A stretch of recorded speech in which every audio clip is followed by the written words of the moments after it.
You're listening to Biz-Souls, the business podcast with an edge, hosted by me, Rona Lewis, and Jeffrey Hansler. Tune in for perspectives and discoveries about the changing world of business. It's time to connect to the heart, soul, and humor of how business gets done. Hi, everyone, and welcome to Biz-Souls. I'm Rona Lewis. I'm Jeffrey Hansler, and we get to the heart and soul of business and the people that make it happen. Yes, and today we have our friend Martin Williams back again. He was on once, about 7? Were you on last year? Yeah, right? It was last year. It was about from 10 months your ago. Big cabin in Big Bear, and we talked about business and entrepreneurship. And you are very versed in politics, and things are a little wacky now. And we thought it would be fun to have you on. Well, all right, full disclosure, Jeffrey did, and I said, okay. Wait a second, things are a little wacky? Wow, that's like media bias right now. I'm trying to stay neutral, don't push it. I'm wearing a blue shirt, does that say enough? So we wanted to talk politics as it relates to business. So you're up for that, right, Martin? Oh, what are you going to put guardrails on me? Is that? Yes. So. Well, Jeffrey, and wait. In her defense, it's because we're a business podcast, about business. So that's why. That was cute. The guardrails. I know. All right. Putting up guardrails. We've already asked what you want. We already asked what you want to do growing up. So I'm going to change the question around. So, in terms of as a United States citizen, what's the importance to you of politics, and why should people be involved and engaged? I mean, it seems people have been apathetic for quite a while. Well, I think today, you brought up that it is a moment of politics, but I think what will draw everybody in is entertainment. I don't know about you, but the last 30 days have been really quite entertaining if you think about it, all the things going on. Get out the popcorn. All right, I know. Yeah, so in that regard, I think you could draw a lot of people in. I had my shoe shine the other day, and the fellow wasn't talking to me about stocks. He actually was talking to me about politics. I thought that was quite interesting. So I think a lot of people across the country are getting involved, and it's probably a good thing for our nation, right? Yes, and do you think it's tough for business because there is so much disinformation and misinformation out there? Well, disinformation and misinformation, I've always grappled with those two terms. I think they've been coercive in their use, to tell you the truth. So I think that people are starving for the truth. I think more people are tuning in these days, if you haven't noticed. And they're tuning in not just the legacy news outlets, but they're tuning into alternative news. In fact, you guys were talking about Joe Rogan earlier, and the truth is nobody really knew about Joe, but now he's probably got one of the most prevailing podcasts in the world. And he's a 3-hour segment. One direction, but nobody thought that anybody would tune in for 3 hours. My point is this, and it doesn't have to be Joe Rogan. It could be any number of pundits out there that are carrying on with 2-3 hour sessions, and people are watching end to end. Why? Because they're starving. I don't know. To know what's going on. I don't want to do anything for 3 hours, and I mean anything. But it's an interesting trend, you have to admit. Yeah. It's part entertainment. Of course. So some specifics. So right now, President Trump has been talking about tariffs. And there's a lot of discussion on both sides about, okay, this is a good thing, this is a bad thing. And there's also discussion, maybe it's part of his plan to kind of get more cooperation. So what are your thoughts on that? And will it work from a business standpoint? Well, tariffs. I think that, you saw out of the gate the two threatening tariffs he wanted to impose on Canada and Mexico. And it had everybody up in arms. But if you think about it, and you think about Trump, the application of those two statements were merely to bring them to the table in a negotiating manner. I think it was within not even 7 days, I think 24 and 48 hours, not to mention Venezuela, that all of a sudden negotiations had turned dramatically in favor of the U.S. And I think that was very impactful. Whether they're applied or not, just the mere mention of tariffs can be frightening, right? Do you think that's what he does? He just says outrageous things for negotiating purposes. Oh, absolutely. Don't you? Well, and do you think? Okay. Well, do you think they're outrageous? I mean, tariffs are not outrageous. I don't believe. So I wouldn't say tariffs are. They serve a purpose. I mean, tariffs can be very useful. And I think some of them do. Well, I do. Rona, I think, okay, so we talked about the threat of tariffs. Okay, that's an attention getter, and it should be for any nation. You know, if you look at the history of America and tariffs, I mean, 100 years ago, tariffs were a large part of our governmental revenue. I mean, people don't realize that. Today, guess what tariffs are? Tariffs represent less than 2% of our GDP. Right. I'm sorry, 2% of our tax revenue. We're bringing in about $4 trillion a year to federal government, and we're less than $100 billion in tariff revenue. Now, that tariff revenue goes directly to the general fund and the federal government. I mean, that's a lot of money potential that we're not tapping, and I think Trump, being a businessman, recognizes that. And he's right. Wait, he's right, though. He says that we are getting ripped off on many fronts with many nations. And the truth is, we are. And so why shouldn't he be applying the exercise or the leverage of tariffs? He might even bring in quite a bit of revenue for America, because God knows we need it, right? Then why, he has a lot of very wealthy friends, and he is working on not taxing them. Why, if he wants to bring in more money, why wouldn't he up the taxes on them just like everybody else? You mean, so pay the fair share? Is that what you're talking about? Okay. Well, I mean, I could go on for a while on that, but I'll just say this. I don't think America's buying into that. Otherwise, they wouldn't have voted for Donald J. Trump for president. I think they've heard enough of that rhetoric, and they don't buy into it. Pay your fair share. Well, I'll balance it with the question about what's going on with Doge. And the waste and the inefficiency they've found, the impact on that. And there's a lot of talk on both sides about it. There seems to be a lot of anger out of one party over it. Well, yeah. Can I read my question about that? Because it's both. It's, Trump created Doge to cut government programs he sees as wasteful.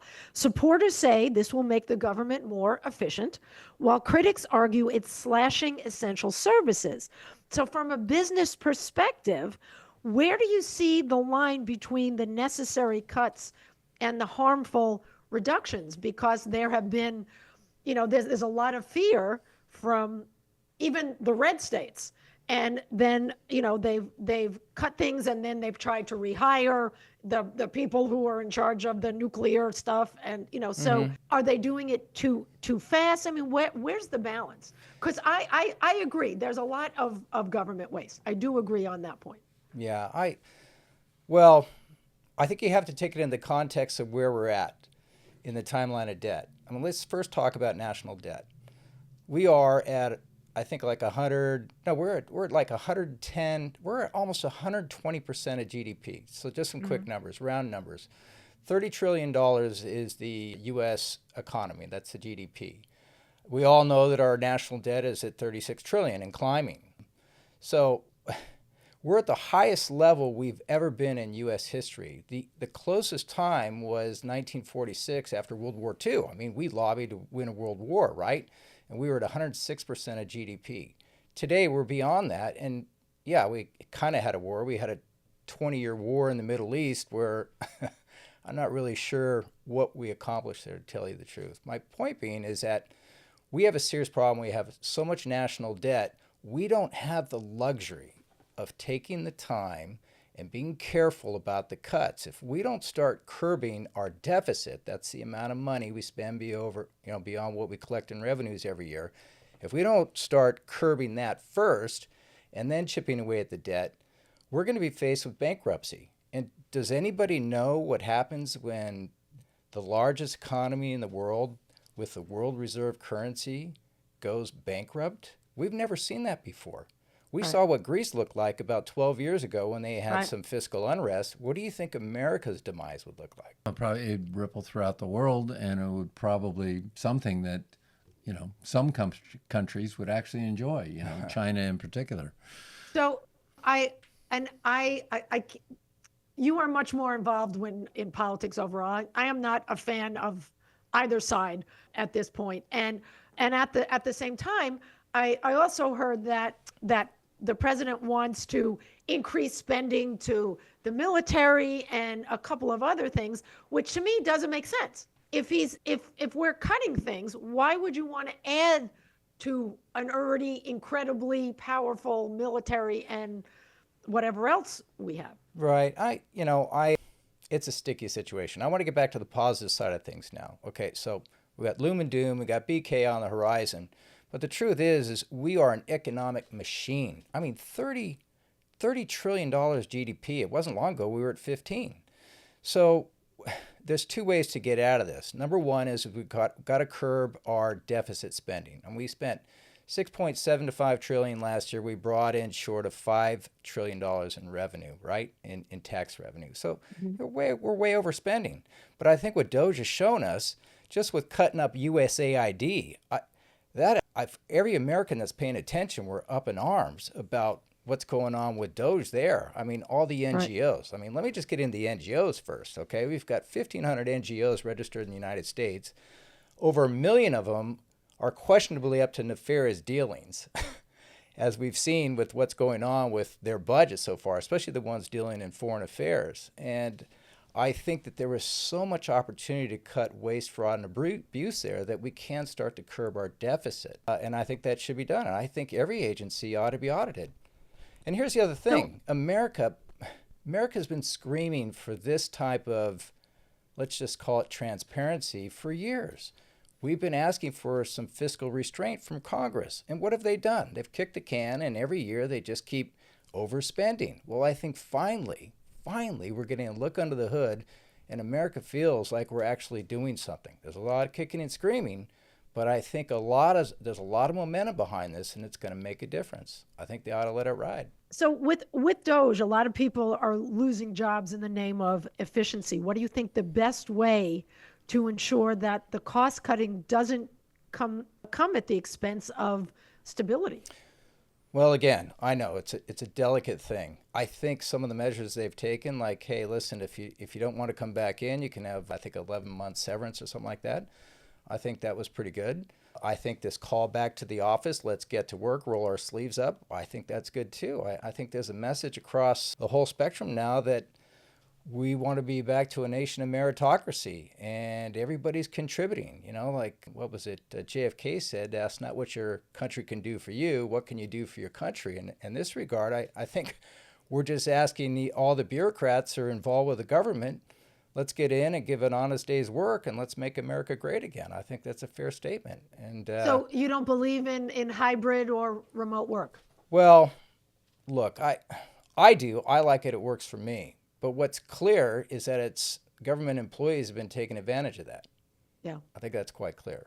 So I think you bring everybody back in, get everybody on the same page, just make sure everybody is in line with what the objective is here, and then gradually maybe you can move people outside the office again, you know? So do you think it's a blueprint for future reforms? Because it seems like Doge is applying private sector principles to government spending. So could this be a model, a game changer for government efficiency? Or do you think there are fundamental differences between running a business and running a government? Well, as I heard somebody say one time, that you don't want your government to be too efficient because they'll impose new laws on you so damn rapidly that you won't know what to do. But I think when it comes... kind of what's happening. But I think when it comes to spending money, especially right now, I mean, if we were flush, we could probably afford to spend the money that we don't have to be so cautious about. But the thing is we're nearly broke, so we got to pull the reins back, and that's only going to happen through efficiency. But I think a couple of things that could come out of Doge. One is transparency. America's starving for transparency. I mean, let's face it, congressional approval rates are below 10%.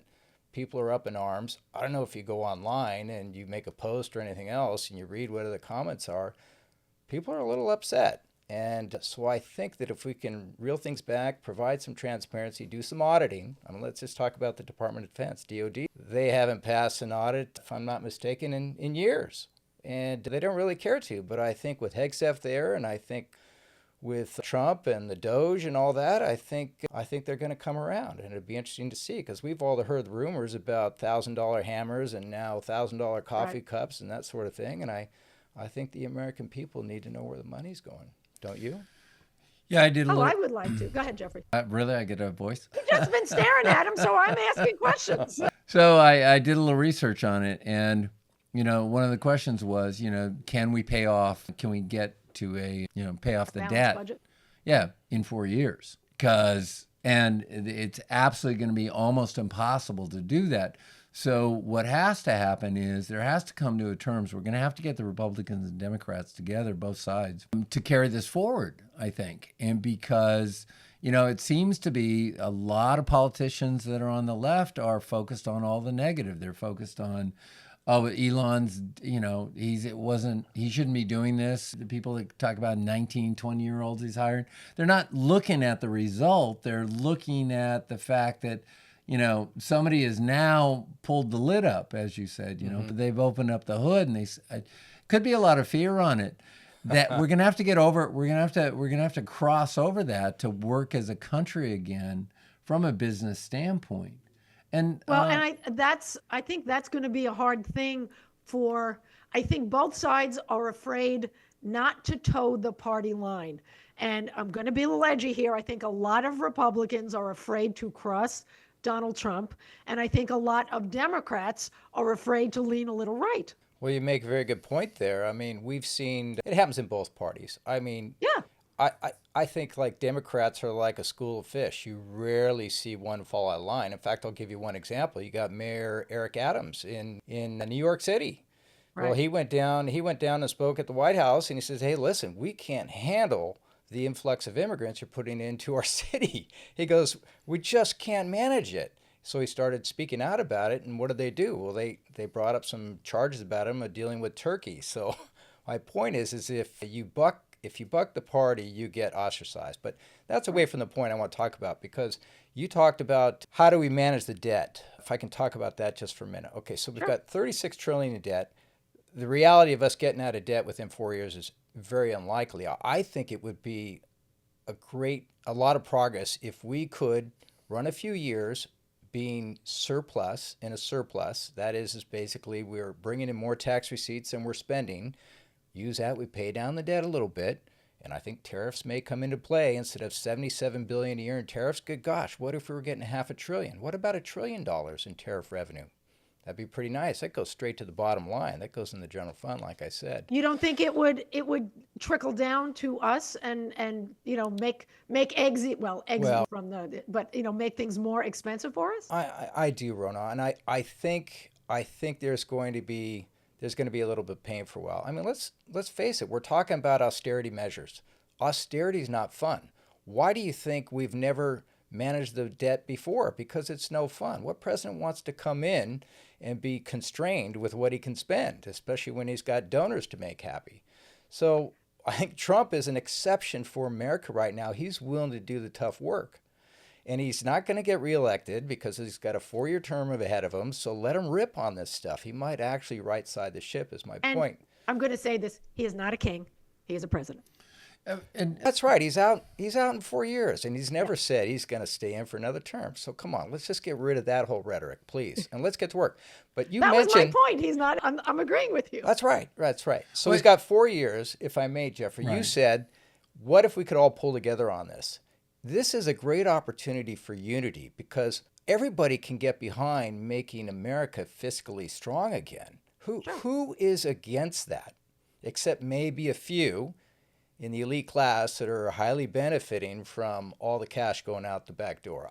Right. I'm just speculating, but I would think that if I were making a lot of money on America going in debt, I would be in opposition. But I tell you, there are a lot more Americans that are in favor of this Doge stuff going on.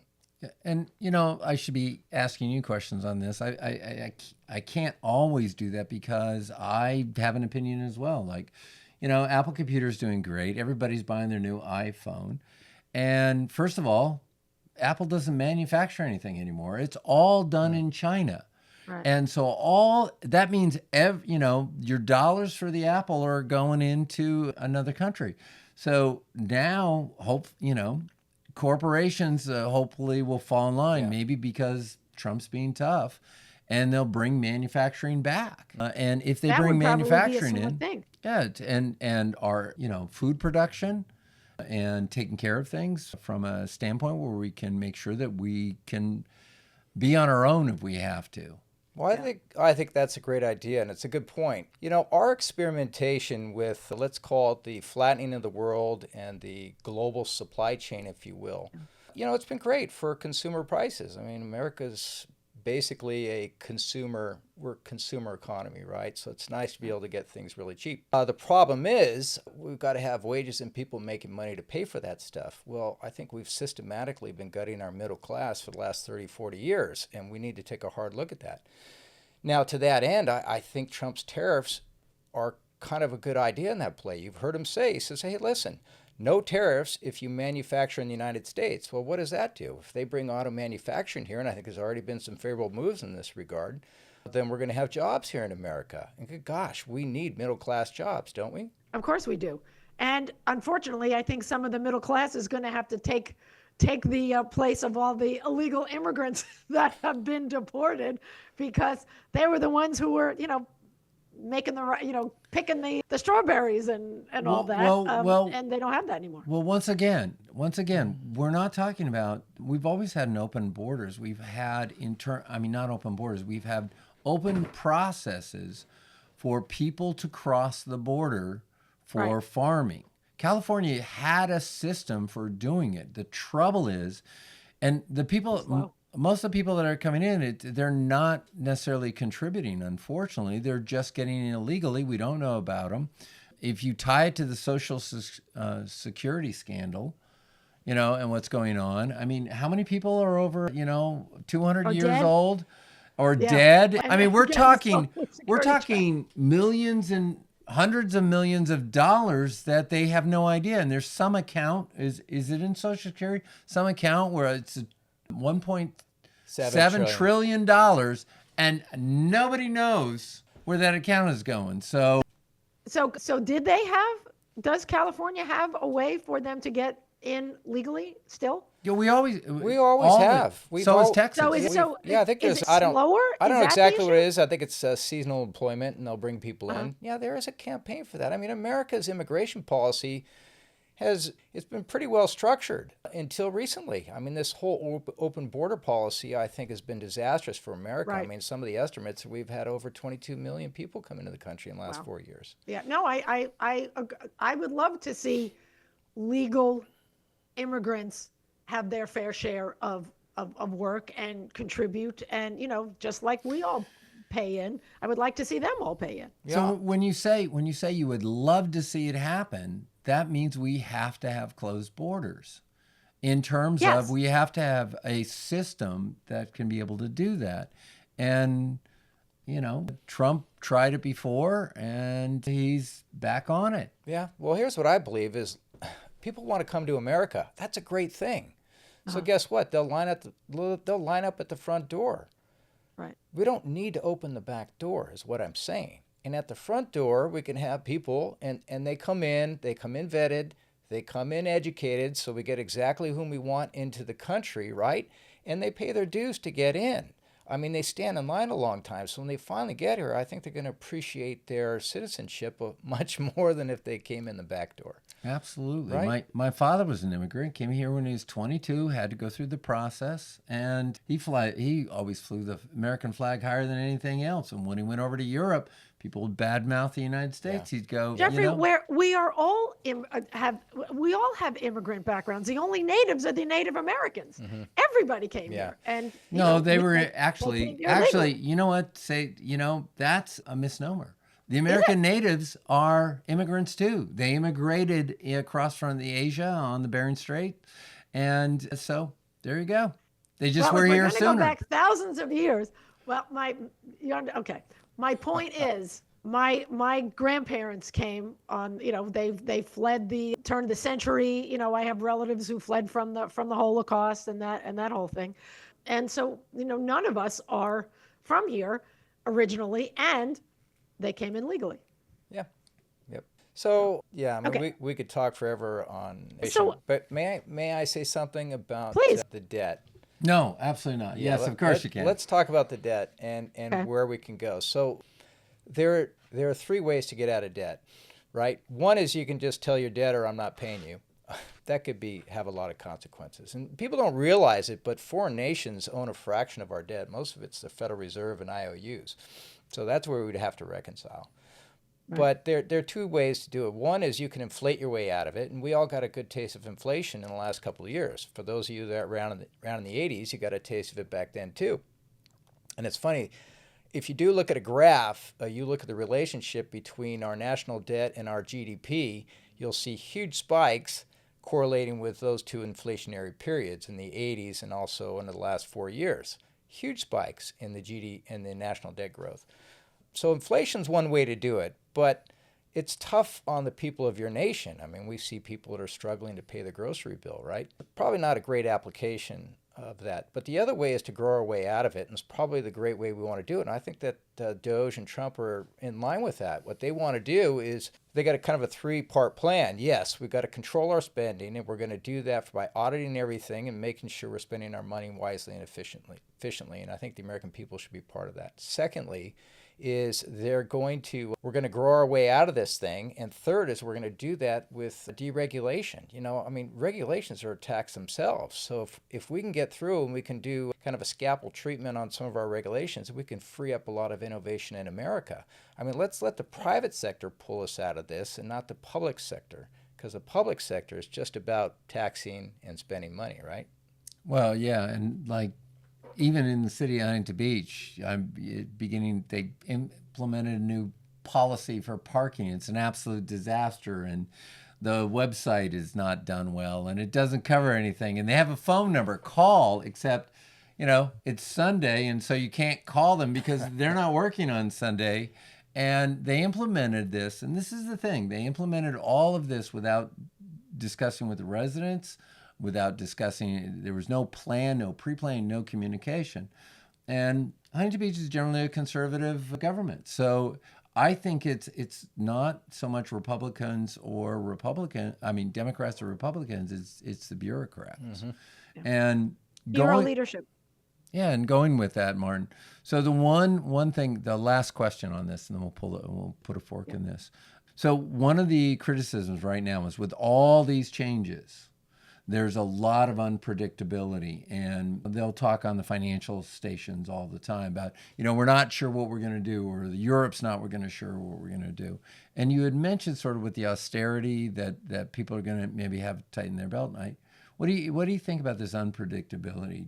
Do you think it's going to happen within the next 6 months, that people are going to start getting used to the change, or do you think it's going to take much longer? Well, I think that's the most precarious factor in all this. If we don't navigate it properly, there could be cataclysmic consequence, I do think. I agree with you. heard a pundit talking the other day about it, and he did a metaphor, and he says, like, okay, we're on somewhat life support. We've got our chest open. We're doing some surgery in here. We've got cancer all over the place, and we've got to save the patient. I mean, we could kill the cancer and the patient at the same time. The cancer, in this case, being the overspending and the corruption. I mean, let's face it, we have waste, fraud, and abuse in every agency we're looking into. Not to mention some of the cultural challenges that we've faced in this nation. I mean, we've been in a culture war, too, if you haven't noticed, which is ripping us apart. So if we don't pull ourselves together, unite, fix our fiscal problems, I mean, the whole host could die. So we need some very good tacticians and very careful surgeons that are going to put this whole thing back together for us. And yeah, you know, in some regards, Doge needs to pay attention to what they're doing. I mean, it's nice to cut out the waste, fraud, and abuse, but we do have bureaucrats that have been very effective in running the government. We need to figure out who they are, get them back working, and get things running very effectively. But, you know, I think the American economy and the people are very resilient. It's just maybe one of those tough times we need to get through, but I'm pretty confident we can do it. Yeah, and for me, I think it's got to be the American people. I don't think the bureaucrats and the politicians themselves, the people that play the political games, I think they're one of our greatest threats. Well, I do think you see a lot of fighting across the aisle. You don't see much uniting at all. I mean, there's been I could name a couple senators and some federal level politicians that have commented, hey, we got to get on board with this thing, but not enough. I mean, we really need to unite. And like I said earlier, what's a better thing to unite around than the welfare of America? Yeah. This should be the most unifying event for us. And I think I encourage people whenever I get a chance, I tell them, reach out to your representatives. You got 2 senators and 1 congressperson. Reach out and say, hey, listen, we're interested in this thing. Get on board with DOGE, fix our government, fix our fiscal problems. We already have the assurances that a lot of the welfare programs, at least for tax-paying Americans, aren't going to be tapped or aren't going to be touched. But some of this fringe spending, I think, really needs to go. And I think the Democrats should get around that, too, to tell you the truth. And do you think, last question, do you think that the environment right now, there's a lot of opportunity for good business at all levels, entrepreneurs? Well, I think, any time in business that you have political uncertainty, and especially fiscal uncertainty, you're going to have cautious behavior in the business community. I get that. But, but one side, too, is, I think the Dow had a little setback the other day, if I wasn't mistaken, 700 points, I think, right? Yeah. But, that's on the heels of 4, 5, 6, $700 day, 700 point days for a long time. Yeah. So maybe it's just an adjustment. But there would suggest, though, that there is a lot of optimism out there in the business community. And I think a lot of that is associated with some of the deregulation, you guys. And I think there's going to be opportunity on the tariff side, too. If we're going to bring back a manufacturing base here in America, I think there's a lot of optimism about that. And we dominate in tech, and so I think some of the deregulation, bringing some of the tech forces together on the same page is going to be very constructive, too, because let's face it, in the tech world, we've been very divided. I mean, just look, you got Elon Musk on one side and you got Google and Meta on the other side. But you're starting to see the 2 of them a little bit coming together, at least some of them reaching across the aisle, which is very encouraging to see. Excellent. But for small business, you guys, I think if regulations really hurt the small and mid-sized businesses, let's face it. I mean, when you're and you could take a poll out there and you can look at the restraints, how easy it is to start a business. And America doesn't even hit the top 10. I mean, like Singapore is on top of the list, other countries like that. So we need to get back to basics, and we really need to encourage the entrepreneurial base, because it's small and mid-sized businesses employ 60% of the employers in America. So I think we can give them a boost, maybe even some kicks here and there, get some financing down below, and I think we can really, really fire up this economy. Outstanding. Yeah. Okay. Thank you for your viewpoints, Martin. Sure. Thank you, Rona. I appreciate that. Of course. All right. That is it for us. I'm Rona Lewis. I'm Jeffrey Hansler. Martin Williams. This has been, and that was Martin Williams. I got to chime in. And this has been Biz-Souls. Thanks. Thank you. Thank you. You've been listening to the Biz-Souls podcast with your hosts Rona Lewis and Jeffrey Hansler. Did you have fun? Subscribe, rate, and leave a review. It's very much appreciated. Talk to you next week.